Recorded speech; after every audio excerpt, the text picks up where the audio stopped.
Hey, what's going on, everybody? My name's Daniel Richardson, and I'm the WCPW review guy. I think I finally came up with my resolution. I resolve I'll keep doing this show for another year. It's a mic drop right there. You guys probably can't hear me right now. Let me get this mic real quick. There we go. A resolution I know I can keep. So, bam! There it is. Come on, I wasn't going to quit eating double bacon cheeseburgers. That's ridiculous. Alright, so let's get to it right now. Today, we're getting closer to the end of the week. Today we're going to be doing my top 10 favorite WCPW matches of the year. So let's jump right into it. Number 10. It was for the vacant WCPW title, Rampage versus Big Damo, Built to Destroy. Reason why this makes the list for me, because looking back, it seemed like such an obvious finish, but at the time I'm watching it, it took me by surprise. I was completely shocked. I was sucked in. And the thing is, like, the last few years of watching mainstream wrestling, like back when I was watching it, like nothing surprised me. There'd be a surprise return or a big swerve, and I'd be like, eh.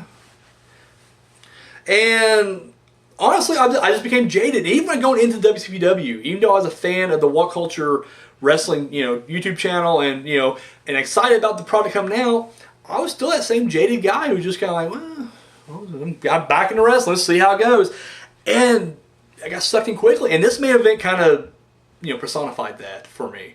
Like it was a great match. I'm a big power guy. Like I'm more of a power, matchup, showdown than I am like a technical, thing. Even though my list will show otherwise. Typically, I'm all about the big Titans fighting each other. But then, of course, just the ending of that was just great. Like, I was like, holy shit, like, how did I not know that was going to happen?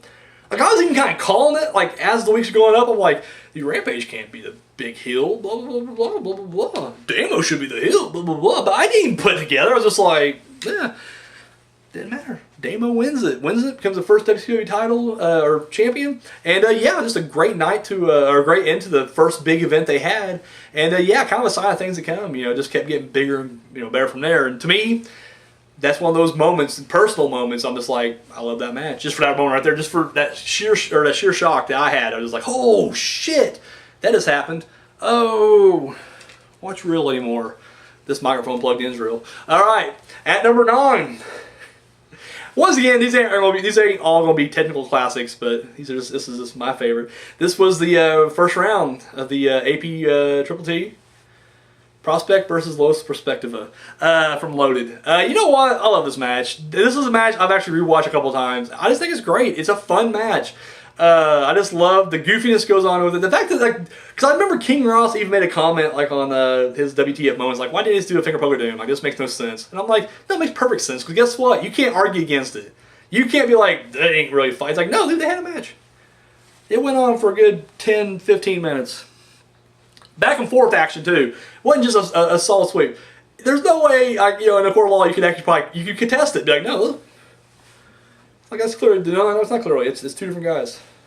Alex Gracie, he did he murdered, Alex Del Gracie or whatever the fuck the other dude's name was. He murdered that guy backstage. But guess what? It's all good. Prospect moves on. But no, that match to me just great. I loved it. All right, number 8, WCPW title match. Joseph Connors versus Drew Galloway. This match I liked before it kind of got to notoriety for being a match that almost ended Galloway's career, because at this point, even though I'm a huge Connors fan, I wasn't sold on Galloway just yet. Like, I didn't know him prior to this, so that didn't mean shit to me. Like, the fact that he was like, oh, he's a big deal at one point. No, like, I don't care. He proved himself now. And, like, the first big match I saw him in was the match against Moose. That was fucking awful. That was one of the worst matches of the year. If I had a bottom 10, that's probably topping the list, because that was just a god-awful match. So when he was, like, going up against Joseph Connors, I was just like, dude, match would be awesome. Like, seriously, just a great match. And the fact that, like, he worked so well for a little guy who was this quick, I was just shocked. Because once again, I can see it's Galloway who's kind of altering his performance with each match. So, it turned out to be great. And then once again, just the fact that it ended with Joseph Connors getting a clean victory is what I love the most. Because all his other victories have been, like, screw jobs or holding tights or whatever. And this is the first time where he just, like, cleanly destroyed a giant in the middle of the ring. It's great. I'm just clearing over Connor's nuts here because number 7, Joseph Connor versus Gabriel Kidd, loaded. This match is just great because this is the first time where, even being a big Connors fan, I was rooting against him. I really was because, dude, Gabriel Kidd, you could not help but root this guy on. And then, in all honesty, even though it wasn't the match, I guess, but the post-match made it even better. Because, like, he's about to break his neck. Like, that was just brutal. Like, watching it from, like, if you're on the heel side, he's trying to end this dude's career. But the fact that, like, Prince Amin comes out to try to save the day was even better. And then, of course, it ends with, Galloway coming out there. Or no, sorry, Henry first, and then the Galloway thing. So this is the match itself, which was a masterpiece. The best match that Connors has had, period. And he's getting better. Don't get me wrong, this Johnny Mundo match was really good and everything. But this is definitely the best match that Gabriel Kidd has had, bar none. But so, the match was great. The post-match was excellent. So it was just, just a combination of those two that just sticks out in my mind. So, love it. Number 6, the last woman standing match for the vacant WCPW Women's Champion, Bea Priestley versus Nixon Newell. And this match, literally, I was already a fan going in with both girls going into this match. But this match, they put all the style. It was brutal, hardcore. I just love the fact that in the end, Bea Priestley, she's already beaten. It's done. Like, she can barely stand. She's propped herself up on a chair, and still she can look Nixon in the eye and give her the bird. Like, this middle finger. And I'm just like, and dude, I love that. Because then, she ends up getting curb stomped and then put back in her. But I was like, the spirit there, the fighting spirit, like, literally, even when she's dead, she's done. Her life bar's down to this. She still has that last moment to be like, fuck you. And then boom, boom. And I love, the punt in the head. I loved it all. And of course, Nixon wins. And I don't know, this match still stands out. When I'm making this list, I'm like, that match right there.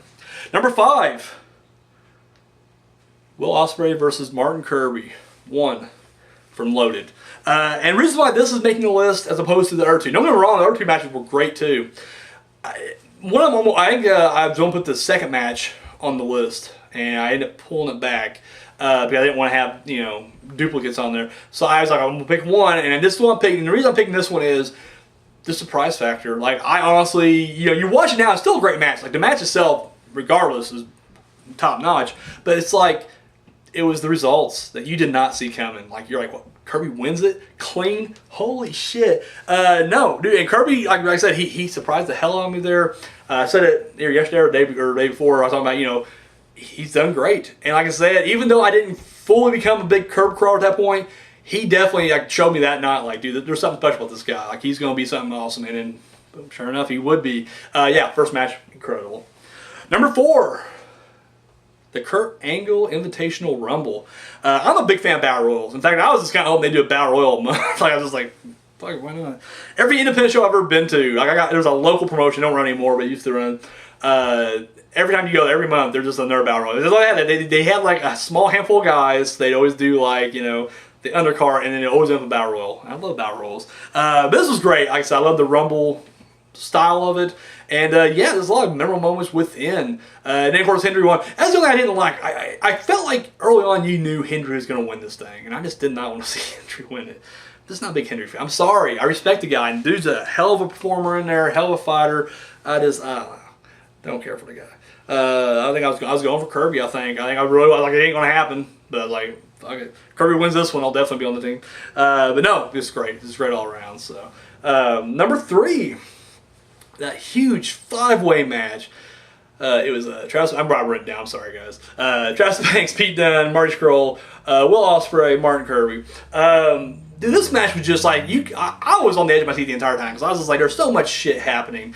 And of course, they just did their countdown recently, and they had this included. And like I said, one of my favorite moments they showed on there was they did the little human centipede of headlocks. And then, of course, Kirby gets in there, and you're like, is he going to go for that one? And he's like, no. And he goes and does like a, mega Boston Crab, and it's just great. The fact that, I love he goes for a Zoidberg elbow drop. All 4 guys are laid out, and he gets to each one. And each one he gets to somebody, they roll out. And he just keeps going. And he keeps trying, but try as he might, it just doesn't work out for him. And then, of course, this is the first time he hits the Sable Bomb. Unfortunately, it was on Pete Dunne. Son of a bitch. But no, still a great match. Still a great match. So, number 2. This was the Ring of Honor World Title match. Jay Lethal versus Noam Dar. Built to destroy. I can't say nothing about this match. Like, literally, this match was just... And this was a match, too, where, like, you knew going in, like, there's no way that Lethal's going to drop his Ring of Honor title in a WCPW ring. It just ain't going to happen, like, at all. And so I was just like, you knew already Lethal's going to win. Now, at this point, I wasn't huge on Noam Dar either. I just wasn't. I can't really put my finger on it. Cause his only match at that point, I think, was against Rampage. And it just wasn't that good of a match. I was just kind of like, So, these guys went at it, and it was so back and forth.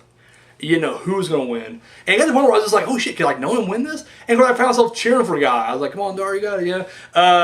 And then, like I said, just the match, it concluded. Like I said, he goes for that, springboard thing, or sorry, he goes for that springboard point. He catches the champagne supernova knee bar, and then, of course, Lethal would eventually get out, and then, of course, he would hit, I forget what Lethal's move is.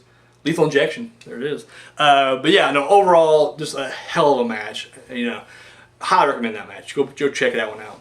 And my number one, this has been no match has touched this one yet. This was early on. This was like the second month, I think. This was a triple threat match. Noam Dar versus El Ligero versus Will Ospreay. Loaded. My God, dude. This match is... Don't get me wrong, the 5-way was crazy too, but this is only 3 guys. And it was still doing the same kind of crazy shit they did in the 5-way match as well.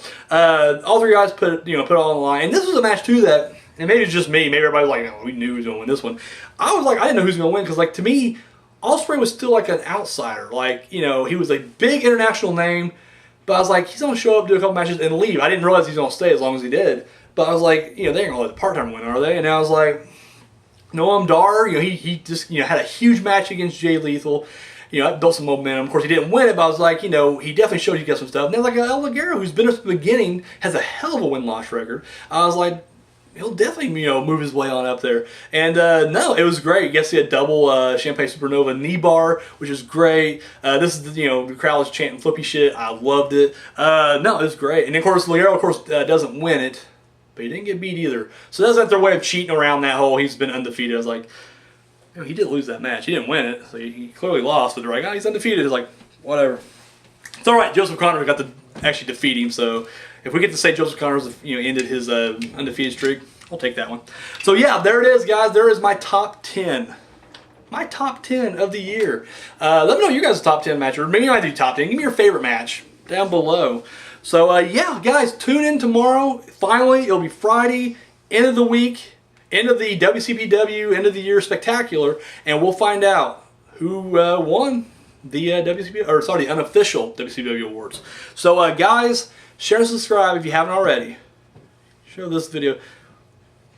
I better not post the thumb out. They may walk over. Better not. I'm already in hot water with the other thumb. And then show this video a thumb of love. Twitter, Facebook. Follow me on both down below.